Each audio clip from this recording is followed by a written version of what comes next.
Okay, let's start. So, ladies and gentlemen, dear colleagues and representatives, welcome to Karen's second national webinar.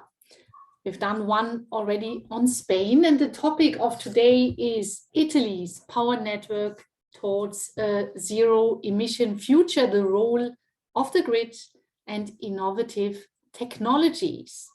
Let me have the next slide, please.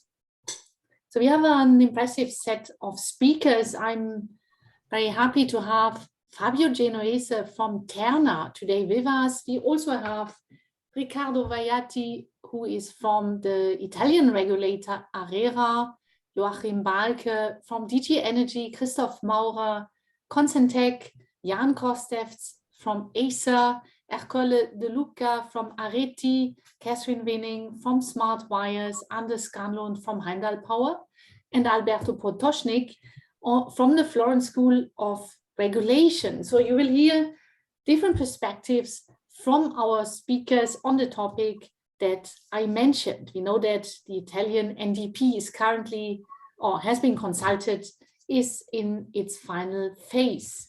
As a brief recommendation to our participants, if you have questions, and in order to have you focus, which is always hard in the still online events that we are having, if you have questions, please ask them after Alberto, our last speaker, has presented, and we will take up part of the questions in the discussion, and another part is going to be answered by our distinguished speakers. So let me briefly introduce what is at stake for our webinar. I'm the board chair of Current Europe. Some vice chairs are here as well, Anders Scanlon from this association that is going to turn 2 years this year. Next slide, please. So this is what we have to achieve. Don't do it in 2 steps. We need to go from this dirty, on the left side, environment to a clean and green energy future. And of course, the network is the essential element to achieve it. Next slide, please. The Green Deal that the European Commission is currently working at, 50 legislative files that have been opened or added in order to achieve the 55% of greenhouse gas reduction, emission reduction with respect to the 1990 levels. This is what is at stake, and we know all that the clean energy package that was already daring with the 40% target would not have been able to achieve the 2050 climate law net zero ambition, because simply it wouldn't have been linear enough. So when we look at the next slide, this is what Current is. Current is an association in Brussels that the vision of which is to use innovative grid technologies to realize an efficient, renewable and decarbonized power system. Again, the electricity grid is the central part of the energy transition. We are talking about the share of electricity is set to rise to about 60% from about 24 today, 60% in 2050, and we know wireless electricity transmission for all kinds of reasons is impossible. You see also the members that we have been growing from 3 founding members to more than 10 today.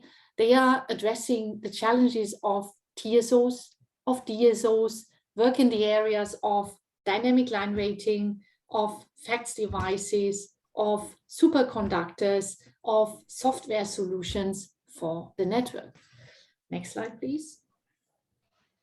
There's a lot of reports out there, and one is going to be presented also today in a summary, or 2 are going to be presented today in a summary. One is the one from Acer, a policy paper that Jan Kostevts is going to present. On the left side, infrastructure efficiency is a very nice term to say what we are talking about also today.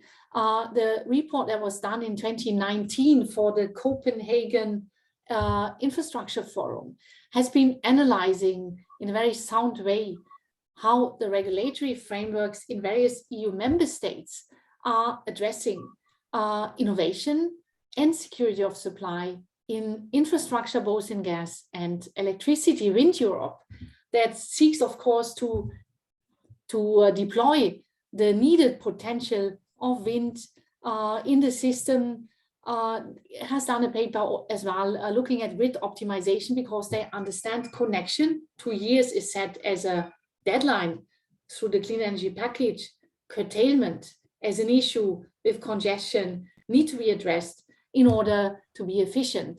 The German ministry, BMWI, now BMWK, is doing studies on the various operational devices that could improve the juice you get out of the existing grid. And so Technopedia should be lauded again and will be expanded to the DSOs in a near future.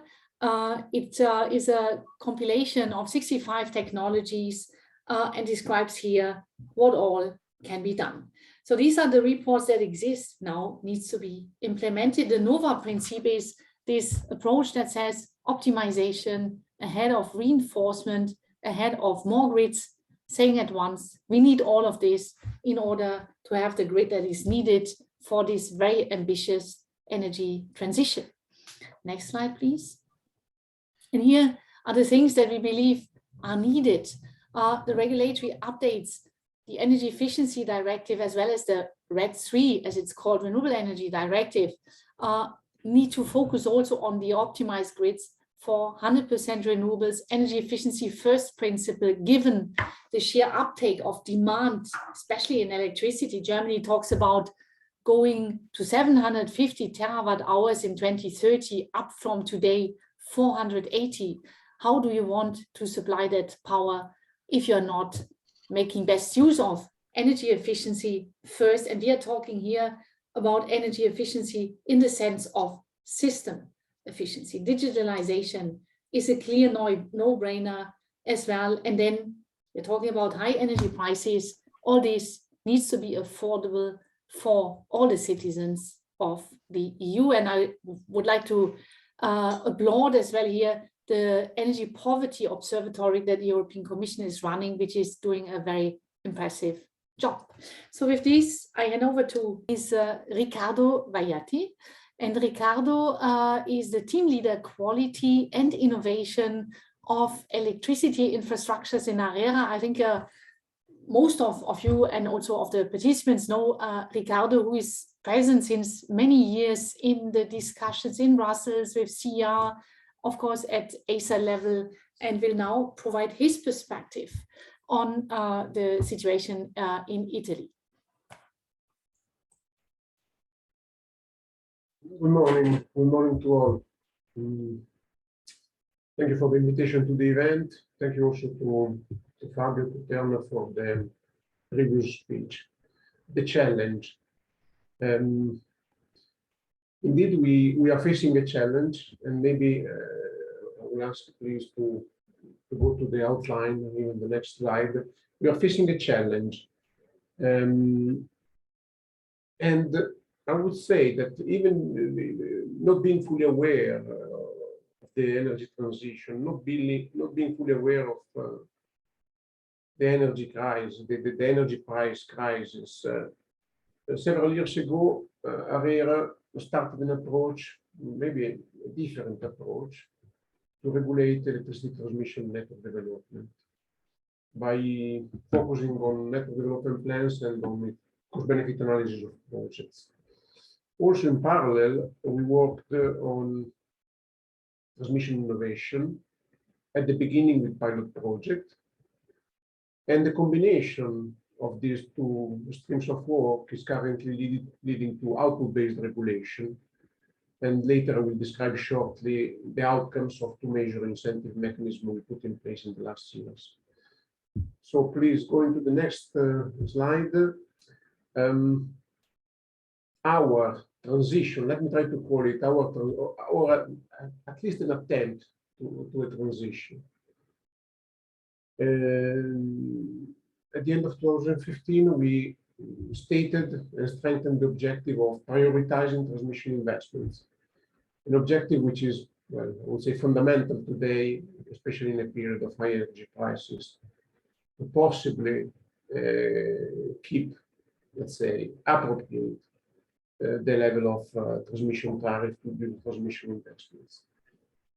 We started the transition from input-based incentives which are focused mostly on the capital, to output-based incentives. Input-based incentives were completely shut down later at the end of 2019. The process to output-based is not quick. It took a relatively long time to define output, to define the metrics, to define the incentive schemes, and of course, still work is to be done. But we also focused, as I mentioned before, on network development plans. Introduce this, let's say, stronger forward-looking approach as a pillar of investment decision, and linking in a stronger way transmission regulation and the plans. Also, we introduced as an element the cost-benefit, Italian cost-benefit analysis methodology, which is a bit more described in the next slide. It evaluates over the 25 years assessment period the expenses of project against the monetized benefit. It is applied to all projects above let's say, a relevant threshold, 15 million euros. And it includes even more benefits than the European methodology. Increase of social welfare, integration of RES, reduction of greenhouse and non-greenhouse gas emission, which is monetized in Italy, reduction of energy not supplied, reduction of cost for dispatching and balancing services, and also the reduction of cost linked to must-run generation units. In the next slide, please, I will say a few words on innovation. One specific solution. Even if normally our regulation is technology neutral, we included a minimum requirement 10 years ago of testing dynamic line rating. Not focusing on the details of the instrument, but just to mention that there was an output-based condition to give the reward to this pilot project, a condition linked to the amount of saved RES curtailment. In our pilot, the capex of the project was less than 1 million euro. And in the first year of full operation, the benefits of dynamic line rating were already, let's say, at that time valued to be 2 million euro, but the valuation was at 43 euro per megawatt hour. So if you can imagine with current prices, it's easy to say that it was much more than or it is today much more than 2 million euro.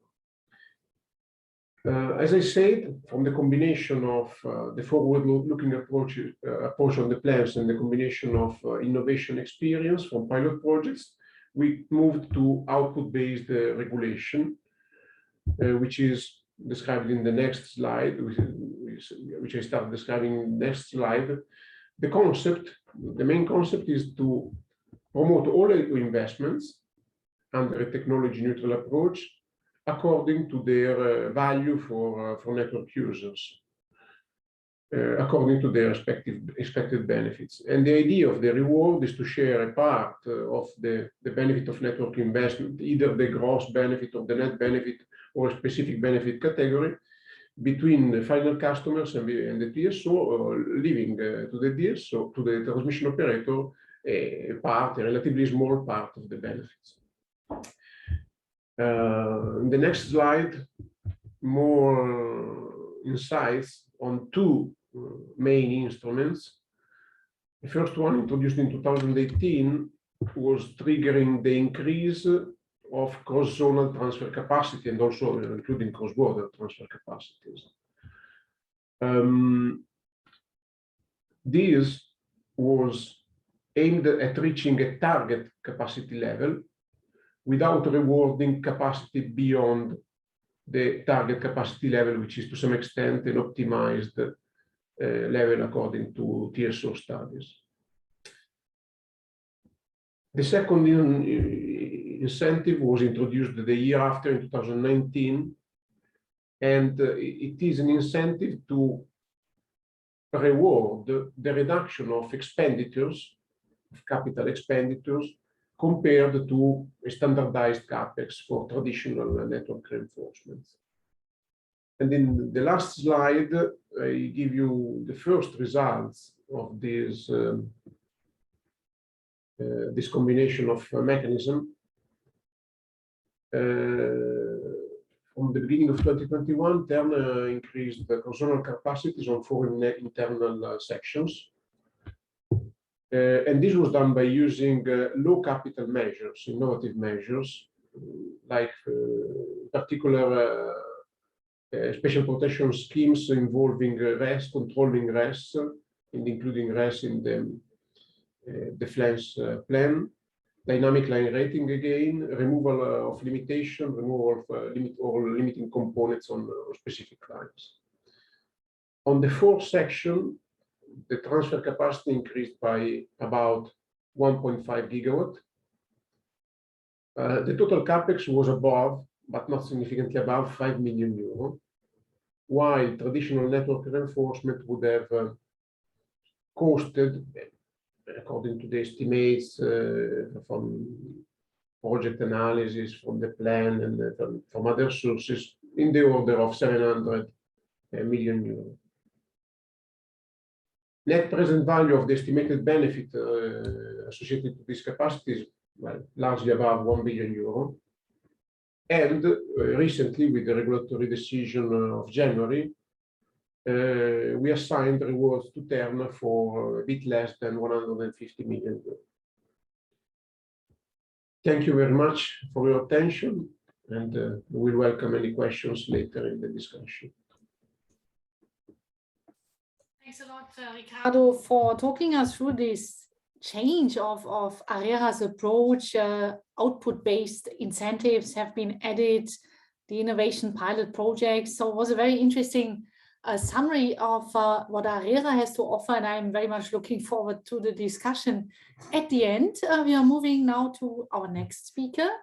That is Joachim Balke. Joachim is the head of infrastructure and regional cooperation in DG Energy, and he's going to tell us what is now what are the priorities on energy infrastructure, in particular with respect to the revised trans-European networks for electricity.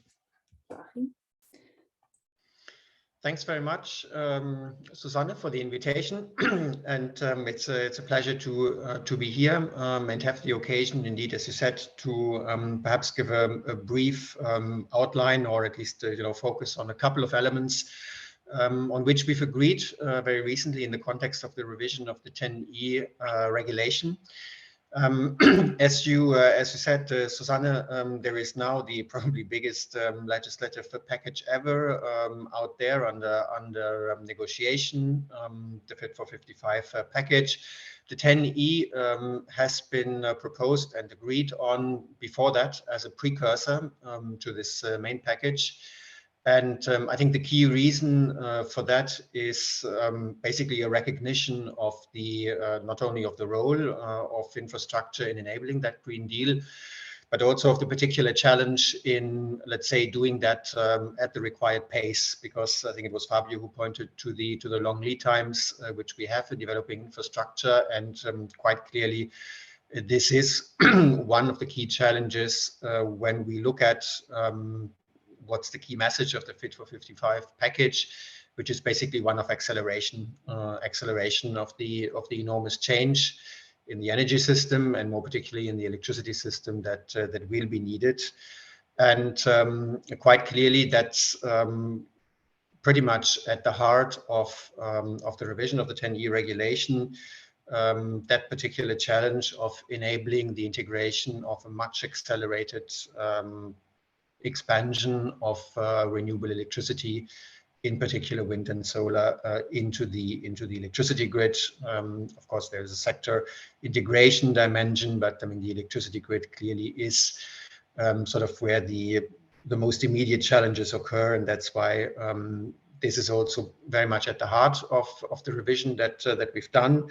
The numbers that we've seen in Fabio's presentation earlier on for Italy are quite impressive, and I think they reflect similar challenges on European level. If we go already to the next slide, I want to focus just on a few aspects to try and stay really within the 6 minutes as much as possible. Obviously, I mean, promoting electricity infrastructure with the TEN-E is not new. We have focused on electricity interconnections, of course, in particular, during the first 7-8 years of the existence of the modern TEN-E, let's say, and the CEF program. Now, two aspects that we have sort of reinforced in the revised TEN-E in particular as regards the categories covered. The first is in relation to offshore grids, clearly a priority.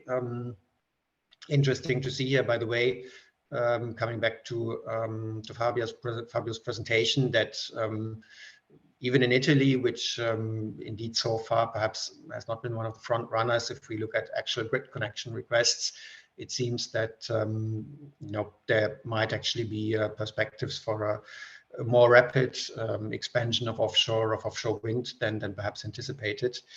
And that reflects also pretty much what, let's say, was the bottom line of our offshore strategy, that we see a high potential in all regions in Europe and all sea basins, also those which for the moment have not yet seen so much offshore wind development.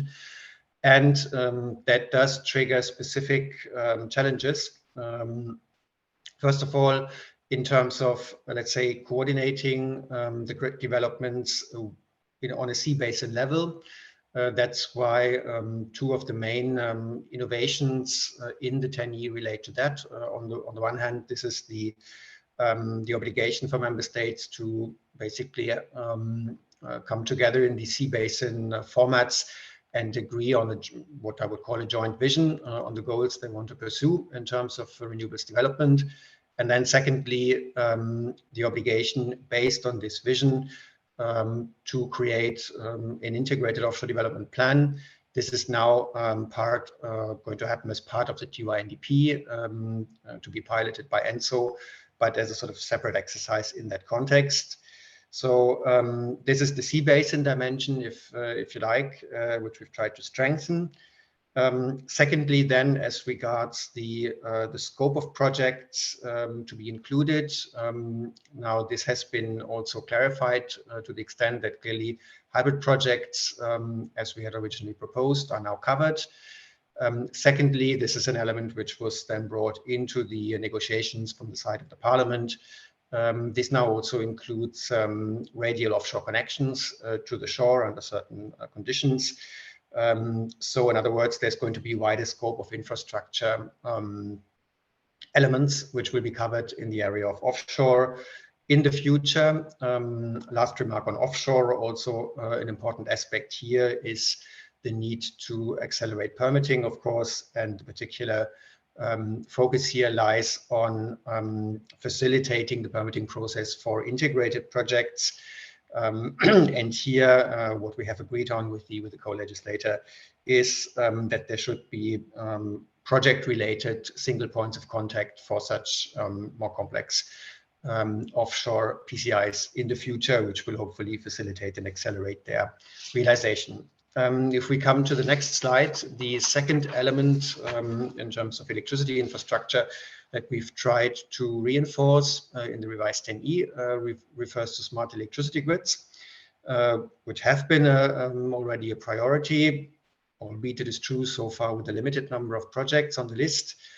Two things here in particular that were tackled by the new TEN-E. On the one hand, what I would call an update, a modernization of the definition of the smart grid projects, which now is more explicit on digitalization and also cybersecurity in that context, which clearly are an important element for smart grid projects. Secondly, a certain flexibilization, I would say, in terms of participation roles. Obviously, participation from 2 member states necessary, but it is now clarified that those projects can also be DSO projects for as long as interoperability is ensured. So these are sort of certain number of flexibilizations and also modernizations in the rules for smart electricity grids, which should, we believe, and it is widely believed, lead to perhaps stronger uptake of that category in the future, given that certainly smart grids will have an increased relevance. It is, I just want to mention in passing that even if the number of projects perhaps so far hasn't been that high, it's important that there have been a few really successful projects, and it is later this year, for example, that the SynchroGrid projects between Slovenia and Croatia will be finalized. So that's just one example of a successful smart grid project. If we come to the next slide, I also, this one actually, I'll be just very quick on. I mean, as I think all of you are aware, on the other hand, we have proposed to phase out the support for natural gas infrastructure and also for oil pipelines in the context of the new 10E, as we think here, in particular as regards gas, basically the European grid is well advanced. But let's move on to the next slide, because I do want to say just a few words also on, let's say, the criteria against which we will assess candidate projects in the future.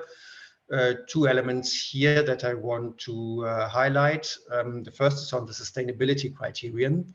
Now, this criterion as such is not new, but what is new is that this criterion is now going to be mandatory for all categories, including electricity transmission and smart grids.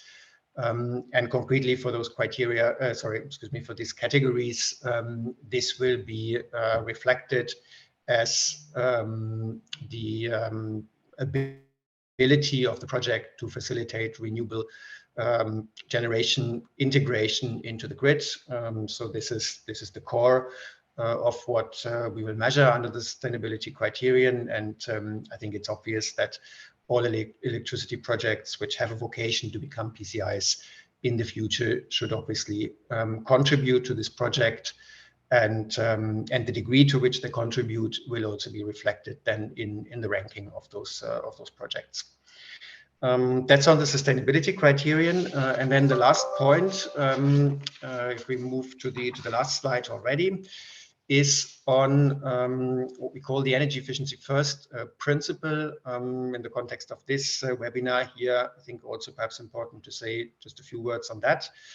The principle stems or has been enshrined in our legislation, at least for the first time in the Energy Efficiency Directive, and is supposed to apply across the board, including to infrastructure. And that means basically that a recognition that infrastructure is only one of often a range of possible solutions, and the question whether in fact new infrastructure is needed in a specific context should be also assessed against possible alternative solutions. Now, concretely, 2 things in particular, or two sort of steps in the process in particular, where we see this as very important. First, in the very beginning, basically in the construction of scenarios which will underpin the assessment of projects, it's quite key that those scenarios should be in line with the energy efficiency first principle, and that means that they should be based on let's say they should be based on scenarios and data which also takes into account, for example, and notably our efficiency targets. This will be operationalized, amongst other things, through a set of framework guidelines that Acer is tasked to work on. Jan might say a few words more about that. And secondly, then when we look at the definition of needs for infrastructure, here also the new text of the regulation says quite clearly that these needs assessments need to look both at infrastructure but also alternative solutions, that's a task that the ENSOs will have here in that context. So quite clearly, I think coming back to what one of the previous speakers said already, it's clear that with the enormous challenges that we will see for infrastructure, we will need both, if you like, more copper, but also more intelligence in the grids, more modern technologies, but also non-grid related solutions.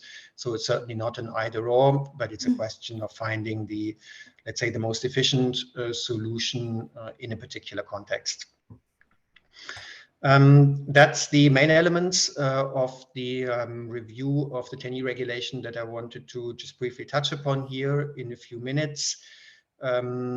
Just to conclude perhaps by saying that we expect that the process of sort of legally revising the text, which is ongoing, will finish soon. Then as a next step, this text will be formally adopted in the plenary of the European Parliament. And we expect that it will then enter into force at some time in spring, probably in Q2 of this year. And based on that, then I think we're looking forward to use this instrument, hopefully, to drive infrastructure development further on a European scale. That's all from my side. Thanks very much. And I'm looking forward to the rest of this debate.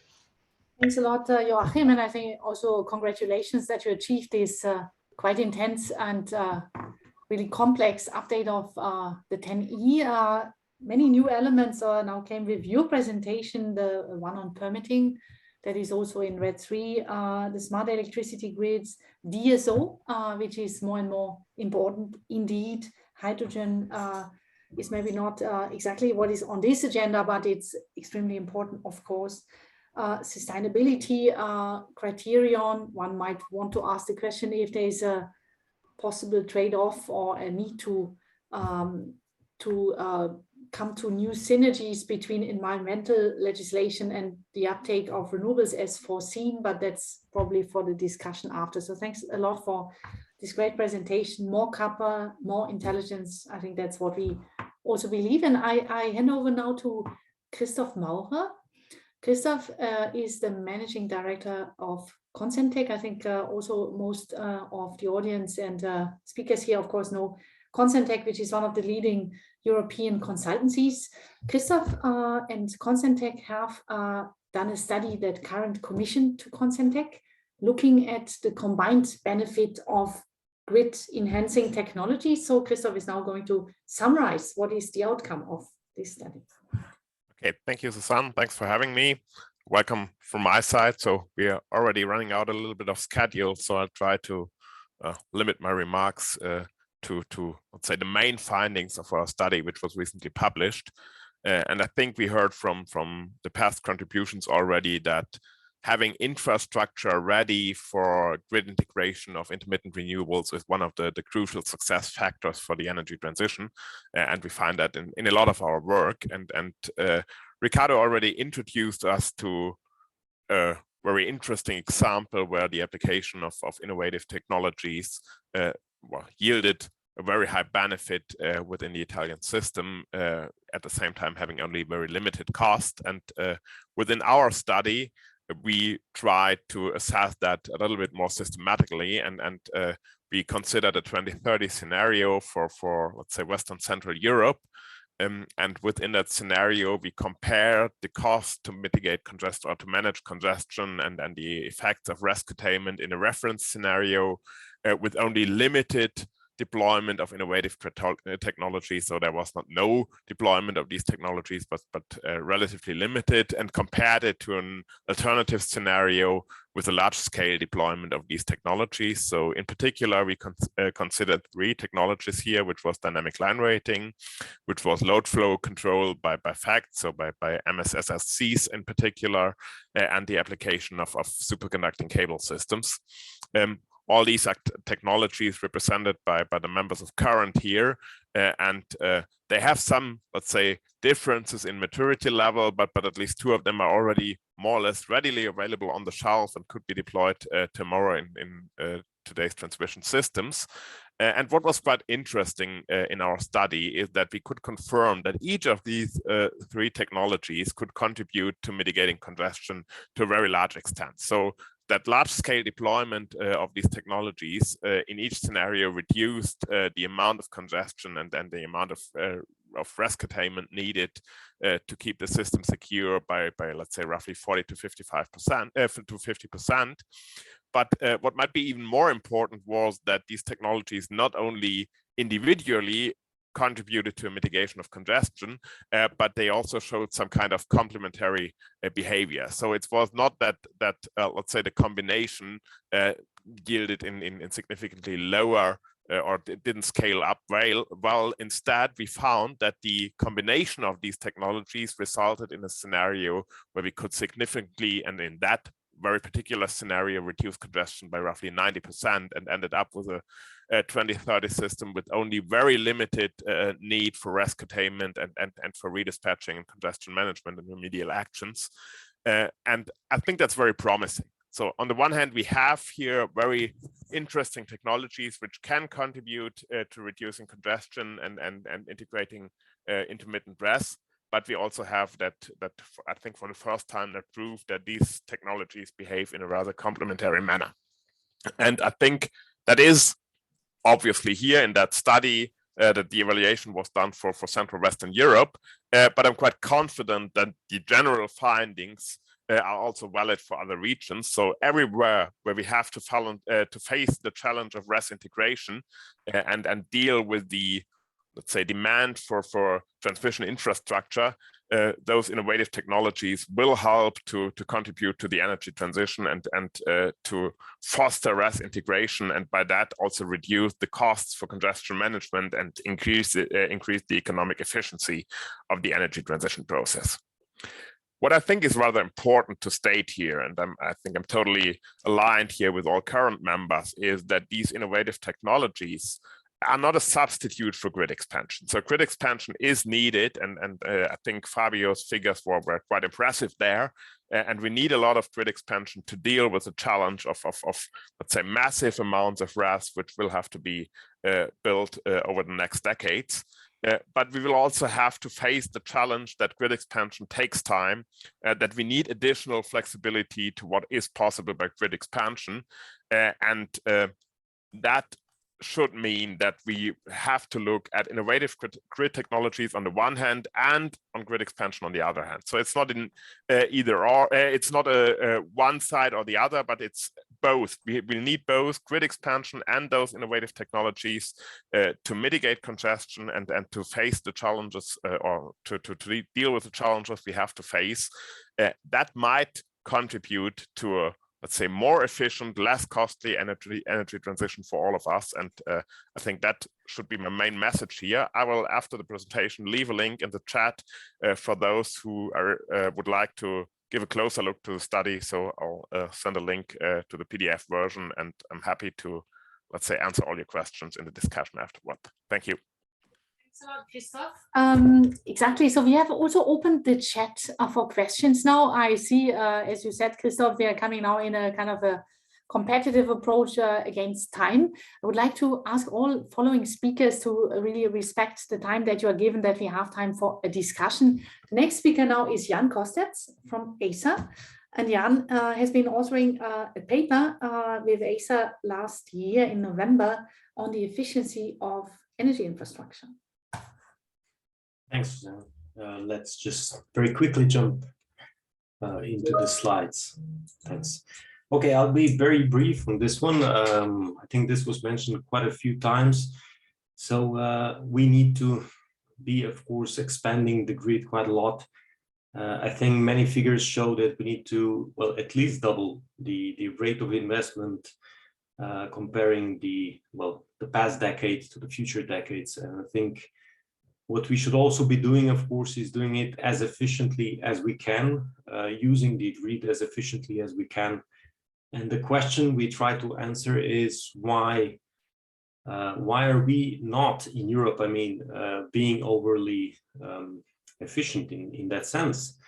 And what we have learned is that, well, basically the current regulatory frameworks do not address this question efficiently, simply because the remuneration in the majority of cases throughout Europe is not competitive, in the sense that lower cost solutions bring, well, lower absolute returns, and also the efficiency solutions tend to sort of increase the operational stress of the TSOs or DSOs, meaning that if they get no compensation for that, why would they do it?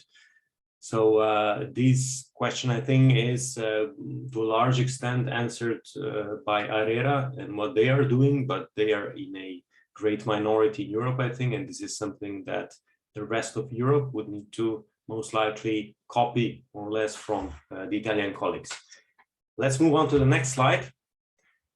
So as mentioned, last year, we with the NRAs have been working quite a lot on this, and we, well, managed to reach a good agreement, basically a very important agreement, that the gap is there. So there is a huge gap between the appeal of high cost versus low cost investments, and that bridging this gap is a very crucial thing if we want to, you know, build an efficient grid in the future.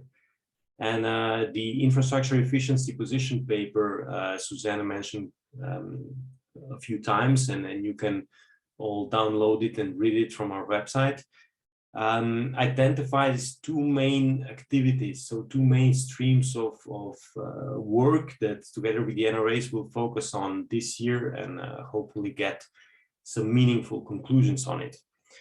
The first one is to recognize the value of investments. I think this is one thing which actually in the past was not focused enough on, simply because, well, investments were more or less all the same. They were classical infrastructure investments, and the only important point to recognize was whether the benefit outweighs the cost of that investment. And if so, then of course you repay the investor for the incurred costs, of course, and give a rate of return on top of that. But of course, with these new efficiency investments, with these low cost investments, you have to also look at the other side of the story, which are the benefits.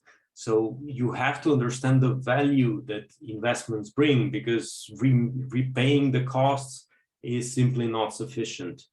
Repaying the cost would always favor high cost solutions.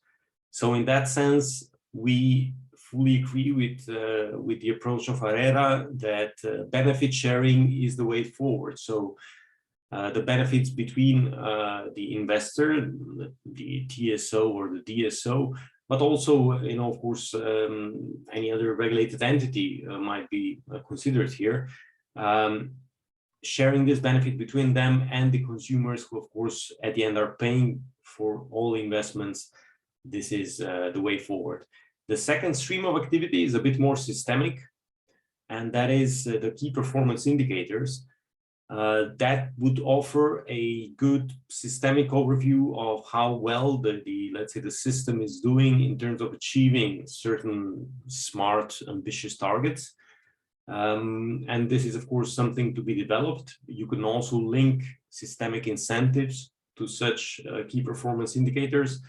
But of course, we need to be very smart and prudent in setting those indicators, because simply making investments into smart systems without, you know, the end objective does not make too much sense.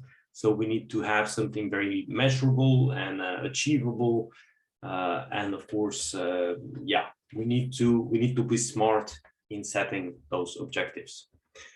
That is it on my side. I think I was very quick, so I leave the floor back to Suzanne. I'm deeply impressed first by Christoph with only one slide, and you by the speed of presentation. And it was also interesting to learn that the NRAs will focus this year and see how to meaningfully conclude on this. That's Great news. The next speaker, I will immediately rush to Ercole De Luca. Ercole De Luca is the head of electrical system development department in Areti, which is the, let's call it Rome DSO. But Ercole is also very active in Europe, in Brussels, has been working on the smart grid indicator. So Ercole, the floor is yours. And I remind again, please be fast, but don't lose on the contents, because we are super happy to have you here. Yes, I will try. Thank you, Susan, for this opportunity. I hope you can hear me well. If we go to the first slide, please, there is, okay, there is a previous one, a cover one slide, if we have. Otherwise, this is the report of the structure of the TSO view about smart grid indicator. This is an important document where 20 people, experts coming from both TSO and DSO, from ENTSO-E organization and the 4 associations of DSOs, are working together for 1 year. In this work, what we have done is something very challenging. We triggered from the Article 59.1 of the Electricity Directive and trying to measure smartness.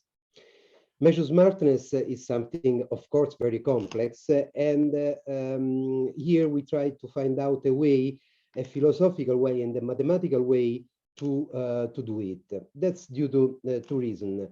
We need smart grid for decarbonization. All of us say this because we have to reduce investment in copper and we have to balance with intelligence. But at the end, it must be effective. Smart grids have to be effective. You have to measure it, and you cannot measure it just by one number. I make you an example. Network losses. Areti, the DSO of Rome, in 2020 reduced his network losses by 10% respect to 2019. It could seem that we are very smart because we have a lot of smart grids ongoing and so on, but honestly speaking, it was not only to that. On the other hand, was mainly due to COVID, because a lot of shops and restaurants and hotels closed in Rome due to COVID. Then consumption went down, and then of course losses went down. So if we just measure a company about the number, network losses, you can say that Areti is the best company of the world. Okay, probably this, but it was due to COVID.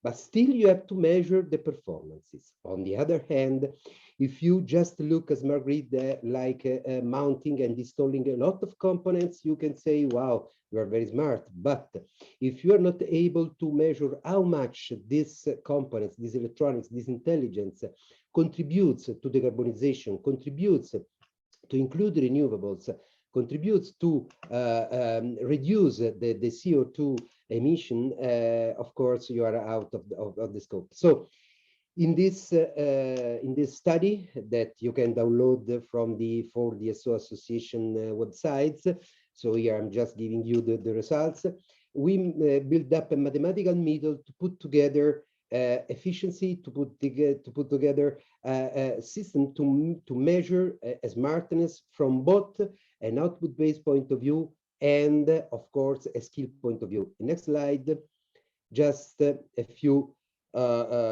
specification on the base of this job. We defined KIs and KPIs. A key indicator, there is a number expressed in a percentage or a fraction, is the performance of a specific component of the smart functionality. For example, if the smart functionality is network observability, a key indicator can be the let's say performance of smart meters or some measurement on the lines or on the transformers. Then when you go to a key performance indicator, you measure the performance of the whole smart functionalities, it has the observability, putting together all the specific KIs regarding the components, the value chain of the whole smart functionality. Specifically, a key indicator measures the performance of that activity that you do. For example, the performance, how efficient you are in reading real-time smart meters and sharing this data within all the stakeholders. On the other side, the observability, smart functionalities, as a KPI measuring you how much you can observe and then do what you need with this observation. Next slide, please. just one slide on the philosophy. The two complexities that we have. The first complexity was to use a KPI to measure a skill. To be able to control a network is a skill. And you have to use a KPI to measure a skill. So first, in the philosophy, we define the skill like the capability to effectively execute a function. The solution was to build up the KPI structure in such a way to describe the value chain of the most valuable smart grid functionalities. KPI structure is a weighted summation of the parts that make up the process of the smart functionality. Thanks to the weights, you can adapt these formulas to all the member states, as required by Article 59.1. That was the trigger of our study, but of course, it's something more of that. And adapting all this weight, you can measure how in the time a company or a member state is going on that. On the other side, to link a skill to a performance is the capability to efficiently execute a function. If we go to the next slide, that is also the last one, here you have the final photograph of the 7 smart KPIs that we came out. For us, the 7 most important points to measure a DSO from a smart grid point of view is its capability is the 7 KPIs. That means system observability, how you observe your system, controllability, how can you control your system, active system management, how can you act on your system to fit the sustainable goals, and the smart grid planning. You have to plan the smart grid, reducing investment and balancing smartness and copper and transformer and so on. Then the KPI 5, very important, transparency in data access and sharing between relevant stakeholders. We have to be able to share data with DSOs, aggregators, and so on. The KPI 6 for us is the center, especially for Areti, local flexibility market and customer inclusion. If we do not include customers in our grid operation daily, we cannot reach the sustainable goals that we have to. And the last one, smart asset management, to balance investment and smart grid on behalf of keeping the price of energy low and have the maximum even financial sustainability with of the transition. We have also a common KPI with TSOs, the DSO communication capability that measure how TSO and DSO are able to communicate and solve together the 6 common challenges that you show here, that you have shown here between TSO and DSO. So this is a last common KPI that we built up with ENTSO-E, and that's all. Of course, I ask you to go to the websites of DSO Association to download the study, and I'm here to answer to any question there is. Sorry. Thanks a lot, Ercole, and sorry for chasing you up, but this is a great report. And just in listening to you, I do think that the work on Technopedia that Norela, who is also in this webinar, and now in the future the DSOs are doing, should definitely link the Technopedia even more with the KPIs that you have identified. It would be good to have maybe in the chat the link to the report. I hand over to the next speaker, and again ask all speakers to be fast. This is Catherine Winning. Catherine is a former National Grid engineer, let's say, or collaborator, and is now a customer solutions manager with Smart Wires. Catherine, what is the solution that Smart Wires offers in the context of our discussion today? Thank you, Suzanne, and thank you for that intro. So yes, I'm going to discuss a potential solution to some of the challenges my previous speakers have outlined, and really show how we can use new innovative technology and grids to really accelerate and support that transition to net zero. So if we go to the next slide, you'll see Smart Wires has invested significantly in research and development to try and build new solutions that address some of the challenges being faced. And to do this, they first focused on the challenges, and it's useful to think through this because it really helps us understand how we get to a solution that's going to work and really deliver benefit for the networks, for the renewable electricity, and for end consumers. So one of the first challenges that Smart Wires identified was the need, with the addition of renewable integration, how networks were really struggling to keep up. The building infrastructure was taking longer than it was taking for the generation to connect, and depending on the region, generation was either delayed or generation had to be curtailed, and we just couldn't keep doing this. So one of the things they looked at was how networks would often have spare capacity, just not quite in the right place. So because thanks to physics, the path of least resistance was where the electricity went, and you'd have spare capacity that you just couldn't quite access and tap into. So we developed modular power flow control. Modular, so you can respond to needs as they change in the network over time. So we know that generation is connecting quicker than ever before, and we need to keep accelerating that change. That's giving a huge amount of uncertainty to network planners on what's happening next. So providing a modular solution that can be scaled up or down to meet network needs as they change or as different patterns of behavior come up was something we identified as really critical. Combining that with something that's adaptable. Uncertainty is the name of the game going forward. All my previous speakers have mentioned the need to be smarter, the need to manage many scenarios at different points in time. And that's really what the point of the technology was, to allow it to move, to provide a control system that gave as much flexibility as possible. So finally, the purpose of power flow control to really access that bit of the network that you had that you just couldn't use due to being underloaded due to different impedances and different routes. The advanced control system was put in because we wanted to recognize that changing and variable networks is not just a problem for the planning timescales where 5 years out, we're not sure what's going to happen, but also really within in-day operation. Renewable generation, you only need a wind system or a beautiful sunny day to massively change your output very, very quickly. And we wanted to make sure that any solution that was delivered gave that flexibility over to the control engineer without creating more and more problems. So this approach, which is followed by many of the innovators in the system, really allowed us to deliver a solution that maximized grid transfer capacity and accelerated affordable energy solutions. So if we go into the next slide, I'm just going to highlight briefly how this works in an example. So in this example, we're focusing on a small network area where we have generation connected at A and B, and it's trying to get to the demand at C and D. So really typical to how lots of networks are now, that we're getting more and more renewable generation collected close together where there's really high output, further and further away from cities. In this solution, we were able to support the management of the issue with the use of modular power control. But one of the problems was there wasn't a single solution. Every single time the combination of output on generator A and generator B changed, you needed to move the power flow control around, you needed a different set point. So this is where you needed to do two things: combine multiple power flow controls and combine with a really good control algorithm, moving to that genuinely smarter system.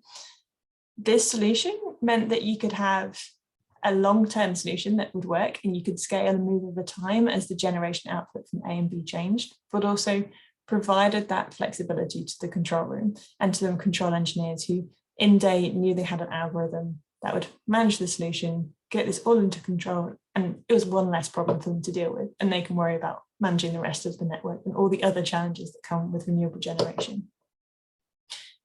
So that's one example of how it could work, to describe and show how the impact happened in real time. If we go into the next slide, I'm just going to leave you with this slide and really show you the potential of emerging a new technology. So we've deployed smart valve technology at National Grid, and we could probably spend 2 hours discussing all the things that's been learned from that alone, but really just to highlight one technology by itself resulted in 1.5 gigawatts of additional capacity on the network. If we look at how the Concentric report has combined this technology with the other technologies such as DLR, and smarter grids, we can create a lot of impact on the grids we already have and on the future grids in the most potential way. So I'll thank you for your time. I think, Suzanne, I'm ready to hand over. Thanks a lot, Catherine, for this illustration of what innovative technologies could mean. We have another short illustration coming from Anders Skanlund, Heimdall Power, that develops very innovative sensors. Anders, over to you. 5 minutes or 6 maximum. Thank you, Susanna. So I'm representing Heimdall Power, one of the companies in Current that providing DLR. And just wanted to give you some flavor on how it can contribute to zero emissions. Next slide, please. So the basic fact is that the capacity limits of the power lines vary, and they vary a lot. They vary with the temperature and wind and the sun they are exposed to. So the actual capacity varies from day to night and between seasons. For 100 years, the grid companies had no way of knowing this. So they have used a conservative static rating of the capacity limit. And that's the black line at 100% there. What our solutions show, if you take the next please, is that on average, the capacity is actually 26% higher. And this is based on our own studies of 100 projects that we have in Heimdall Power in 6 different countries in Europe. And this very much is the same finding as international studies that has been done on this. The next, please. So knowing the true capacity is a game changer, because when you know this capacity, you can also make use of it. And it's useful for operations. It's useful for operational planning. It's useful for asset management, for investment planning. Of course, having more knowledge and understanding of the grid lines. And it's also interesting when connecting new consumption and demand to the grid to have this information. And as you see at the end of the graph, there's a gray area where the capacity is actually less than the limit that has been set, the conservative static limit that has been set, which is of course also very interesting information to the grid companies. The next slide, please. So I'm going to show you an example from the north of Norway, where we are using this true capacity to connect wind power. The next, please.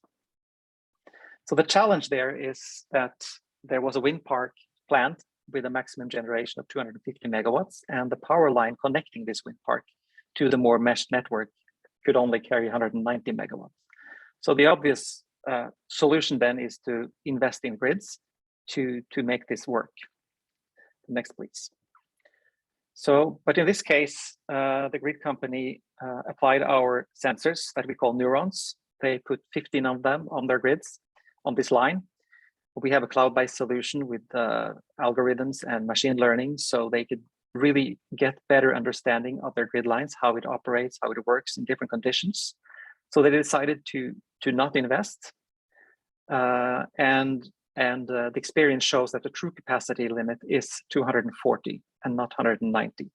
And it's also a positive correlation between the capacity of the line and the amount of wind power generated. So they saved 20 million euros in investments. They spent less than €1 million in our kind of solutions. And it was implemented in 2 days. So it's quick and low-cost solutions that can make the green transition happen faster. Next slide, please. So the case with the wind farm is just one example of a line that is congested. There's a lot of congestions across the system, and in the Nordic region where we are based has the same situation as in Italy, that you have different price zones with different prices. So we did a study, had a consultancy, Tema Consulting, to look at what if we use these kind of sensors on all the congested lines, which are the ones that are in the middle dotted area. I'm not going to go too much into the details as time is flying a bit, but there's a link there to the study if you want to have a look at it. But the finding was that if we put sensors on 20% of the lines, we get basically all the benefits, and we get, as the study shows, you get 25% more grid capacity by having this sensor, or it shows this excess capacity. So you get more market integration and less price differences, as this graph shows. It's more competition and lower prices in general, because there is more renewable energy with low marginal costs into the mix. The renewables make more money. Carbon emissions is going down, and and it's a fast and non-controversial solution to implement. So this is taking the project from the wind farm into a larger scale application. And we see that the market is kind of there right now. There are many companies who have tried it and tested it in pilots and are looking into a larger scale. The next slide, please. And now we are moving into Italy and how to help Italy get to zero emissions, which is the subject of this webinar. We had our first installation in Italy last week, actually, February 10th. And this picture very much sort of illustrates the whole thing with sensors on the line and a windmill in the background. And we have the happy team of from Heimdall and our partner in Repel in Italy on the picture. Next, please. Just sort of summing up. So the power of knowing is valuable in all geographies. More knowledge-based system operations, asset management, grid investments makes room for more renewables, more electrification of fossil fuel consumption, and is helping us to get to the zero emissions faster. We know that we need to build grids, but we also need to use the grids we have and also the grids we are building efficiently. So we hope to help in that development. Thank you. Thanks a lot, Anders, for this, and perfect to see at the end Italy. So I see that we are super time constrained. That's our mistake. Too many great speakers. I would like to replace the impossible discussion at the end. First of all, we have an invite to everyone. Could you please put your questions in the chat? And our speakers will try to respond to those at best. And I would like to ask Fabio, you have the final word today, Fabio, to prepare something at the end. So what is the innovative or technology solutions that you see being part of the next Italian NDP? But before that, we have Alberto Potocnik, the former director of ACER, or the first, and who is going to give us something different that is absolutely essential, and that is building capacity. That is what FSI is doing. Alberto, maybe limit the slides that you have to some, and we will share the full set of slides. But thanks a lot for explaining to us the value proposition of Florence School of Regulation. Absolutely. Thank you very much, Susanna. I will be extra brief. And here we're not talking about transmission capacity, but knowledge capacity. Next slide, please. Yes, this one. Capacity building is not just training. It's also policy debating, and it's also research that informs both training and the policy debate. So I will now go quickly through our experience with capacity building in Europe and beyond. So, and especially in the context of the implementation of the Green Deal. So it is not just training, but it's also training. So last year we launched a new course, the European Green Deal course. It's an advanced course, 8-week long. It requires around 4 to 8 hours of workload per week, and it was extremely successful. We had 126 participants from 39 countries, so well beyond the borders of the European Union, and we're repeating this this year, started in May. So if we can go to the next one, please. Yep, and then the next one again, please.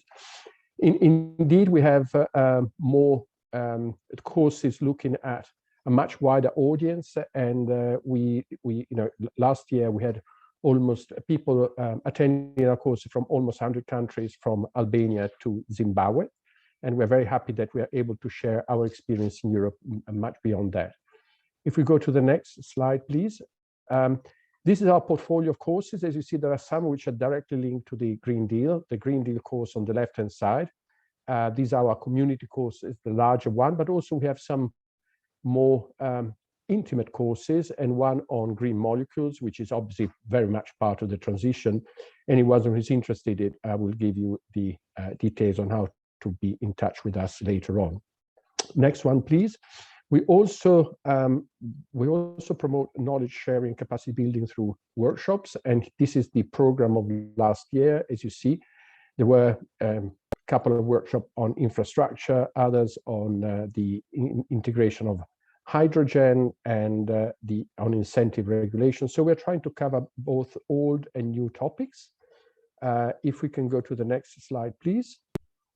We also have weekly events where we try, they're shorter events, every Wednesday almost, and we're trying to cover specific topics. These are actually open to everyone, 1.5 hour long, and quite lively. And as you see, we have quite an interesting participation.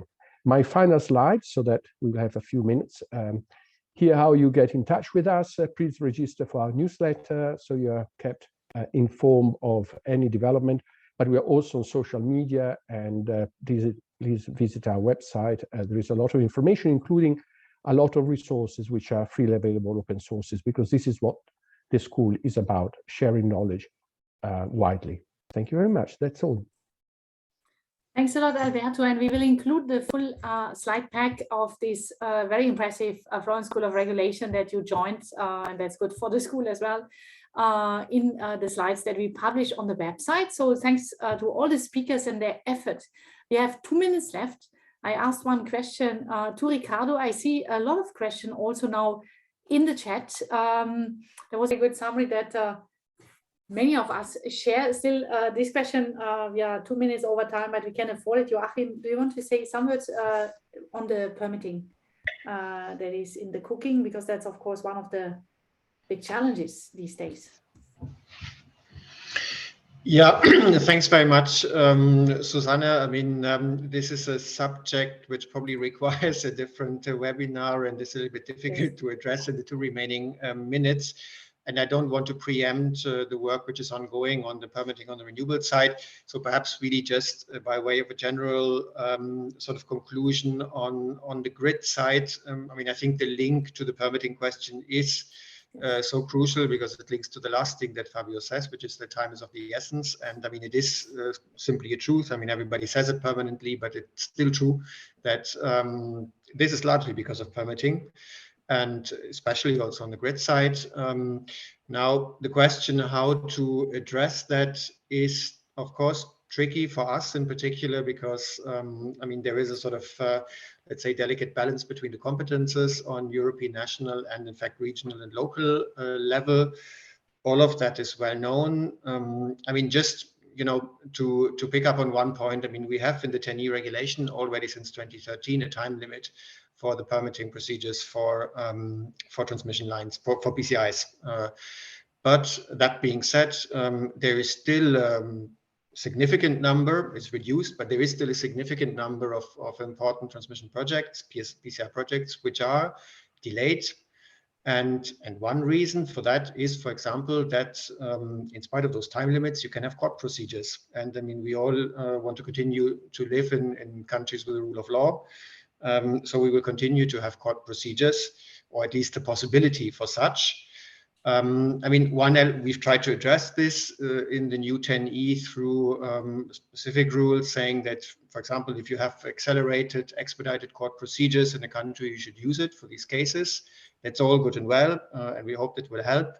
But I think ultimately it all brings us back to a probably more simple conclusion, which is that especially for those infrastructure solutions, you will not manage to have them built on time unless you create public acceptance. And that is something where I think we can actually learn from examples where this has worked better than in other cases. There are a couple of, we have a couple of PCIs, but there are also a couple of national projects, which I think have really looked into the question how you can basically preempt opposition by, being proactive and transparent from an early stage, and in that way at least minimize the risk for court procedures, because I mean that's simply practically something that the possibility will always be there, but I think that's where it's a relatively simple thing, but practically this is where all the grid planning can ultimately then run on the rocks, if you like. So it remains a key challenge, and we do have to continue addressing it also through a number of soft tools, because it's one of the things that you cannot really regulate away, if you like. Thanks a lot, Joachim, and I'm impressed that you were able to summarize it in some minutes. So what you said, time is of the essence. You were the best proof of being able to address it. Thanks a lot. And I think it's a good idea to do something separate, certainly on the permitting. With this, we conclude this webinar. The next current events are, on the one hand, focusing on Finland. We have an event with Aalto University and Fingrid, but also on superconductors. So with all the feedback we received and saw in the chat on the difference in TRL level between superconductors on the one hand, DLR and FACTS on the other hand, we believe we need to have a separate event, and so we had one already internally on this very interesting topic. So many thanks to all the participants that asked good questions. Many thanks to all the speakers. Sorry that we couldn't have more of a discussion. Next time, less speakers or more time, but I really enjoyed the very interesting and deep contributions. The slides will be on the website of Current, and we will answer all your questions. Bye-bye. Bye-bye. Bye-bye. Thank you very much. Thank you. Thank you. Goodbye.